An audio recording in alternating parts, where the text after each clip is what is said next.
It's Friday, so you know what that means? Couple of reminders. Back in a minute.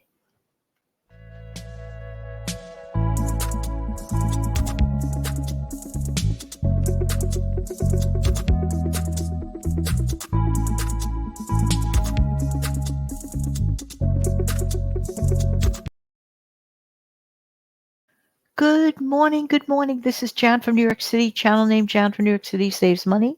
I truly love helping people keep some more of their own hard earned money. Could that be you? Happy Friday. Yeah, yeah, yeah. Back in the old days, there was only one day a week that many people got their paycheck, and it usually was Friday. Because back in the old days, and actually, relatively speaking, I'm talking maybe about 50 to 75 or 80 years ago, a lot of people, many people, they lived a much more structured existence. Many people worked the 9 to 5 kind of life, Monday through Friday, and usually people got their paycheck on a Friday. Now, then later on, it was maybe originally once a week, then it went to every 2 weeks. Then some people decided to pay the tricky twice a month. I know that trick. I don't like it. It's hard to budget on the 15th and the 30th. I remember doing that when I was teaching. Yuck. That's it, just saying, just saying. Anyway, what does all this mean? This means that things have changed and some things haven't changed, like how we should budget our paychecks, our incomes. Do you sit down and regard your paycheck and divide it up as if a pizza pie? I used that analogy a while back, and actually, it really works. Like dividing things into certain categories, but this is not about specifically budgeting today. Today, I want to really remind you that this is take that $5 out of that paycheck or income or whatever you have, bank, whatever, or in your pocket, separate it. Why?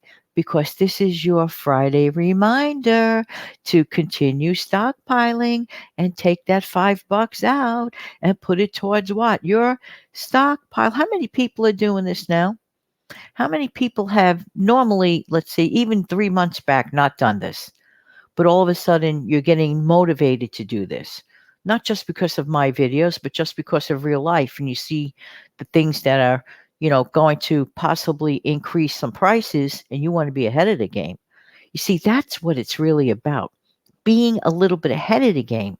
And that's always an okay thing to do.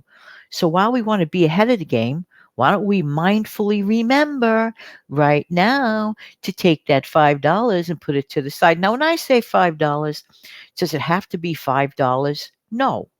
Let's say you want to spend a little more than that towards your stockpile. Hey, be my guest. Let's say this week, well, you can only spare $3. That's okay. Put it to the side and you are going to spend it wisely. Let's talk about some of the stuff that people have been adding to their stockpiles recently. This is where you come in. And I'd like to know, what is the best bargain, in your honest opinion, that you have recently added to your stockpile? Let us know in the comments section below. I'm always interested to know, how people stockpile, what stuff they get a lot of really, really good value from. The good value from. I always believe in multiple use products, things that have a longer shelf life, for example, things of that nature. Canned goods. I don't know why canned goods used to get such a bad rap, but lately I think I'm noticing a little bit more of a change in that attitude.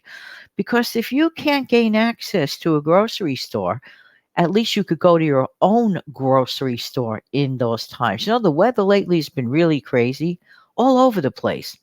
Like last week, I noticed, well, actually at this time when I'm recording it, but when you're hearing this, it'll be last week for you. I'm noticing a lot of states were in the triple digits of heat. Wow, that is not necessarily the safest to go out venturing off to go shopping. I saw temperatures as high as 115 degrees in one state. I'm like, what? Did I just see that on the map, or are my eyes blurry? No, I literally was looking at that. I said, absolutely insane. See, there you go. This is an example, okay? Not earth shattering, but shattering for the person, the state, the neighborhood, whatever, where things are going on. If you're not like exactly the healthiest person, venturing off into 115-degree weather because you're out of food, not a great idea. So the next best thing to do, in fact, the best thing to do is during the quieter times, look around, take your little shelfie and add it.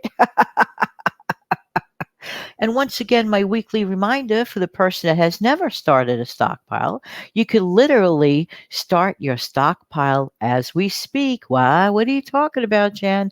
I know some of you have heard this before, but this is for the person that has never heard it, who might be listening right now. And we all want to help each other out. So we will be patient enough to hear me repeat myself, okay?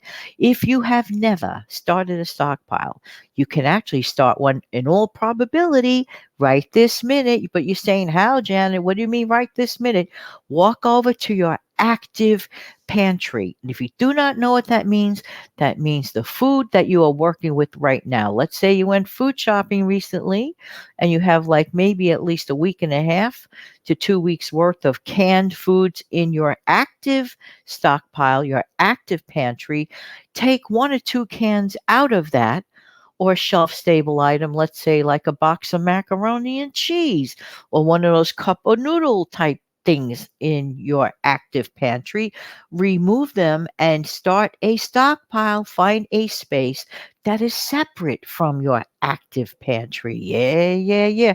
Guess what? If you do that right after this video, guess what? You will have officially started your stockpile, and every one of us are cheering you on and saying, congratulations. But honestly, I really would like to know, what is the best thing that you could have purchased for your stockpile? I'll tell you something that I noticed, okay, for myself. There is an item, an ingredient item, that I believe is so multiple use effective. Okay. Actually, let me get it right. There are two. One, it's canned tomato soup, which, by the way, is extremely good for you as far as the vitamin C benefits and other stuff. I went over that on a past video, and I might decide to reiterate all those good bonuses on a future video. Just saying, just saying. So, canned tomato soup and canned tomato sauce. And especially me personally, I like those smaller cans of sauce when I don't feel like opening a large can and keeping it around and then having it, like if I don't use it up fast enough, then I have to put it in a container, then I have to freeze it. No. In my case, I like using the smaller cans at a time. So for me, my favorite stockpile ingredient to make recipes with happens to be the smaller can of tomato sauce. This is why I'm curious to know in the comments section below, what do you find, as a curious being person that I am, what do you find is most effective for your stockpile? Do you get a lot of bang for your buck? Hey, listen, we worked hard all week. That's why we should take a little bit of an ocean break. What am I talking about? You'll see.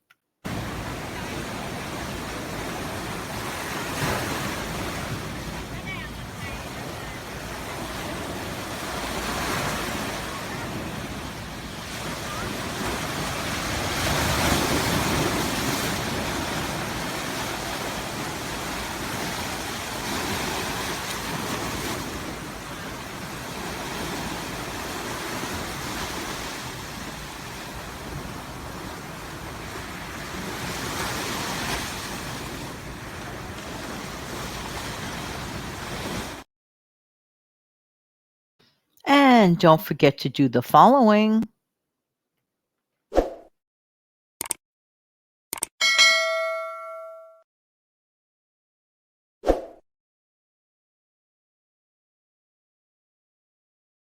On any value in this video and you really like it, don't forget to click the like button so we can help other people get to see this video as well. Have an amazing, fantastic day. Take good care of yourself and your family.